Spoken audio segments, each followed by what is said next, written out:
Mahfud MD dikesankan adalah pejabat yang ditakuti, ya, yang menjadi momok, ya, buat para koruptor atau mantan koruptor. Siapa yang takut kepada Pak Mahfud ini? Paling tidak kalau menurut hitungan saya ada 4 kelompok, Mas. Oke, apa aja tuh? Assalamualaikum warahmatullahi wabarakatuh. Waalaikumsalam warahmatullahi wabarakatuh. Pemirsa pada SWA TV, Mahfud MD dikesankan adalah pejabat yang ditakuti, ya, yang menjadi momok, ya, buat para koruptor atau mantan koruptor. Nah, kalau saya melihat atau mau coba memahami narasi tentang yang tadi dikatakan Mas Yusuf bahwa Profesor Mahfud MD itu dikesankan sebagai sosok yang menakutkan bagi para koruptor, saya cenderung setuju, Mas. Kenapa? Karena menurut saya memang track record Pak Mahfud itu memang orang yang pertama berani dan yang konsisten terhadap persoalan-persoalan strategis, terutama yang terkait dengan penegakan hukum. Nah, penegakan hukum apa yang paling krusial pada saat ini? Ya tidak lain daripada pemberantasan tipikor atau pemberantasan korupsi. Nah, sosok seperti Pak Mahfud itu bukan saja beliau ini seorang sarjana hukum, pakar hukum, profesor hukum, tetapi yang lebih mengerikan lagi, beliau ini konsisten di dalam menerapkan pemahaman hukum dan kepakaran hukumnya untuk memberantas korupsi. Atau keras kepala, ya. Lawan-lawannya mungkin akan mengatakan seperti itu. Kan Anda ingat juga bahwa ya Pak Harto dulu juga dibilang oleh Soekarno sebagai orang yang kokoh, keras kepala juga kan.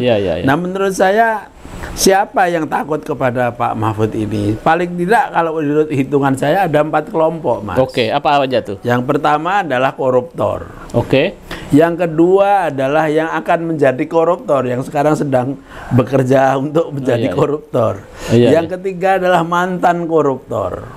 Dan yang keempat adalah kelompok-kelompok dan individu-individu yang mendapat untung dan mendukung para koruptor ini dan menolak proses pemberantasan korupsi. Jadi bayangkan 4 kelompok ini kan masing-masing mempunyai cabang-cabangnya sendiri-sendiri. Dan ini tentu orang ini takut kalau Pak Mahfud kemudian menjadi salah seorang yang mempunyai jabatan yang strategis dan akan melaksanakan program atau upaya untuk memberantas orang-orang seperti ini. Itu kan juga macam-macam, ya, dari kelas yang paling kakap sampai yang tidak kakap kan. Nah, yang ketiga itu yang mantan koruptor. Nah, kalau mantan koruptor ini memang sudah dihukum, sudah masuk penjara, tetapi dia masih mencari-cari juga caranya bagaimana supaya bisa balik lagi. Dengan segala macam cara. Bahkan kalau menurut Pak Mahfud itu yang kemarin dia bikin statement, anehnya di negeri ini orang yang baru saja keluar dari penjara karena korupsi itu sudah mulai omong tentang pemberantasan korupsi, kan begitu. Nah, ini juga, ini taktik mereka juga. Nah, yang keempat ini yang lebih mengerikan, yaitu orang-orang yang mempunyai mendukung, ya, kepentingan untuk mendukung, karena dengan cara begitu maka upaya atau usaha mereka itu menjadi lebih bagus lagi, misalnya memberi uang. Mereka itu sangat takut kalau Pak Mahfud kemudian nanti akan menjadi pejabat tinggi. Nah, bayangkan dengan adanya 4 komponen seperti ini, 4 kelompok ini, gimana kalau Pak Mahfud tidak dikesankan seperti itu? Mas. Jadi saya bisa merasionalisasi apa yang jenengan katakan tadi itu. Makanya kelihatannya Prof Mahfud itu sangat alot itu, ya, untuk masuk kontestasi 2024. Persis. Oleh karena itu, secara objektif kita lihat sampai saat kita bicara ini belum ada satupun partai politik yang secara formal ngomong bahwa salah satu calon presiden atau cawapres kita itu adalah Pak Mahfud secara resmi loh ya. Iya, nah, kalau cuma rumor-rumor di media, di medsos dan di mana-mana itu ya ada saja nama Pak Mahfud. Faktanya memang Pak Mahfud dikenal.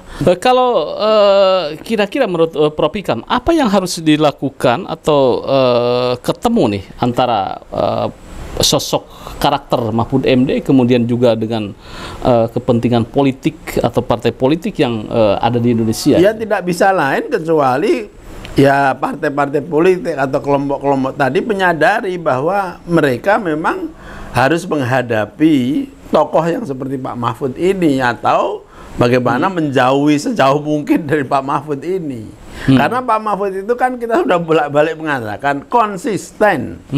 Tidak bisa kompromi Pak Mahfud itu kalau sudah berurusan dengan pemberantasan korupsi. Maka term ujaran yang mengatakan keras kepala itu istilah khas bagi orang yang tidak suka, karena memang tidak bisa untuk menekuk atau untuk membolak-balik pikirannya Profesor Mahfud. Jadi dalam soal ini ya bagaimana kemudian nanti kalau bisa ada dialog bahwa isinya Pak Mahfud tentu akan terus jalan di dalam soal ini, dan partai politik harus melakukan pembenahan sehingga memang mereka kemudian bisa menerima bahwa upaya pemberantasan korupsi itu termasuk masalah yang paling strategis untuk bangsa ini ke depan.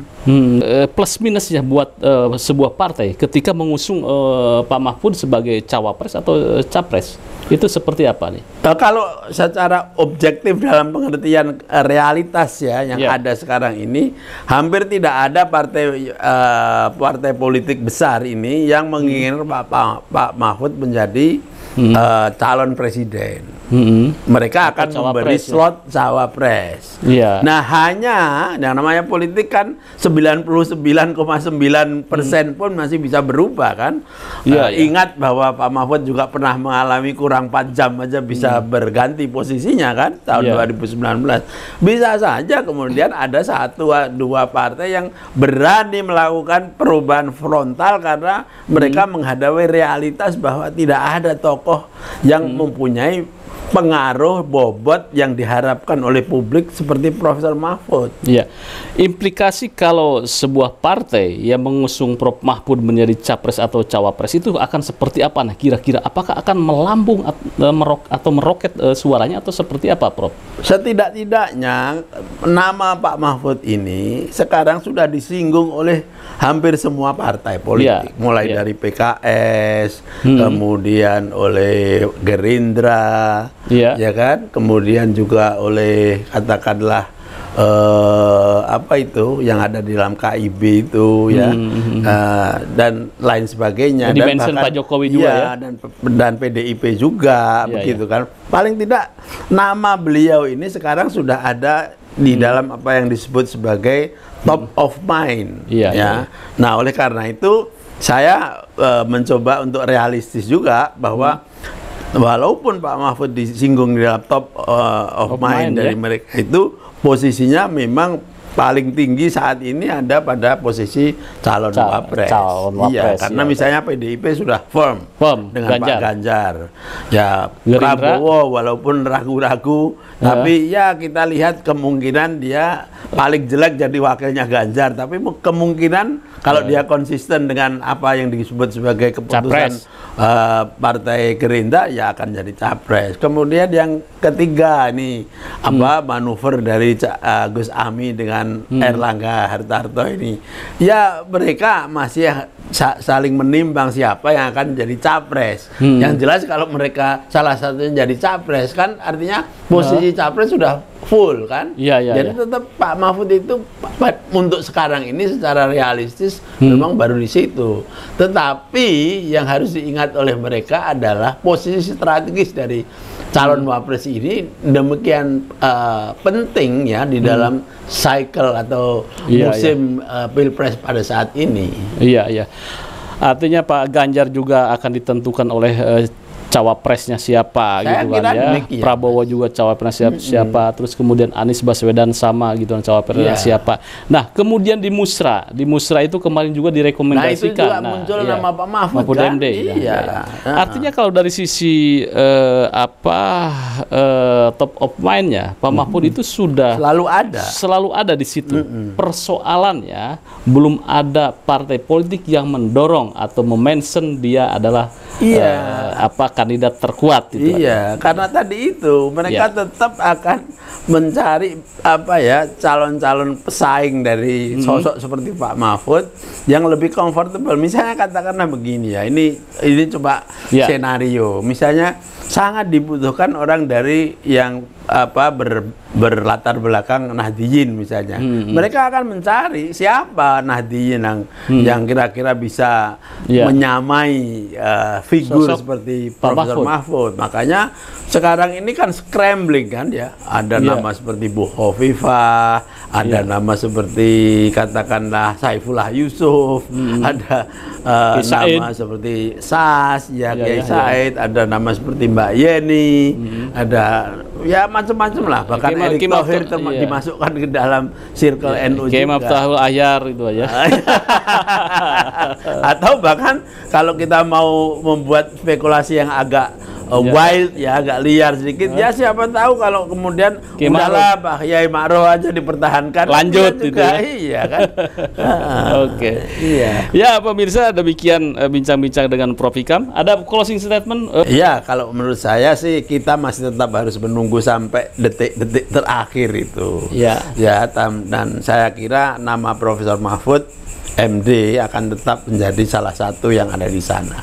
Yang harus diperhitungkan oleh siapapun partai yang akan menyalonkan calon presiden dan calon wapresnya. Terkait dengan bahwa Mahfud MD adalah menjadi momok bagi para koruptor dan mantan koruptor. Saya kira itu sah-sah saja karena memang Profesor Mahfud dikenal sebagai orang yang paling diharapkan dan diberi semacam katakanlah kepercayaan oleh rakyat Indonesia itu sebagai tokoh yang paling berani, paling konsisten dan paling terbukti melakukan pemberantasan tipikor. Oke. Terima kasih. Bagaimana menurut Anda? Apakah Anda setuju dengan sebuah statement bahwa Mahfud MD adalah sosok yang ditakutkan atau menjadi momok bagi para koruptor dan mantan koruptor? Dan apakah nanti akan ada partai yang melirik Mahfud MD sebagai cawapres atau capres sekalian? Saya tunggu komentarnya. Terima kasih. Jangan lupa like, share, subscribe pada Suara TV. Wassalamualaikum warahmatullahi wabarakatuh. Waalaikumsalam warahmatullahi wabarakatuh.